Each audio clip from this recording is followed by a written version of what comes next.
tanora vehivavy sy renim-pianakaviana miisa 150 navita fifanana arakasa teto amin'ny centre de formation professionnelle eto Manakara no nitolorana mari-pakatsana teo amin'ny fifanana zaitsa ahanjo ary informatika. Zao natao mba hanohanana sy fanomezana tosika ireo andriambavilanitra mba tsy hitoka maso mionona eo anivon'ny fiainany andavanandro. Izay tafiditra ao anatin'ny vilan'ny filoham-pirenena amin'ny fampananan'asan'ny tanora sy ny vehivavy.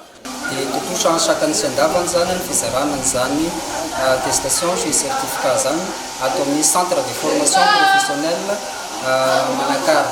Manararaotra araka ny vina ny filoham-pirenena Zaina Andry Rajoelina sy ny politika kapobeny ny ministère d'enseignement technique et formation professionnelle dia mampifana ny tanora sy ny olon-dehibe zay lignana amin'izay formation zay mba hoentina misehatra amin'ny arakasa avy hatrany.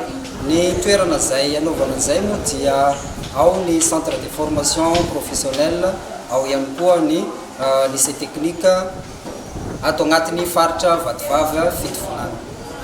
Tsara ny manamarika fa mamem-pona ny saram-pianarana eto amin'ny centre de formation professionnelle eto Manakara ka amin'ny 4 janoary ho avy izao ny fidirana andiany voalohany ho an'ny taom-pianarana taona 2024.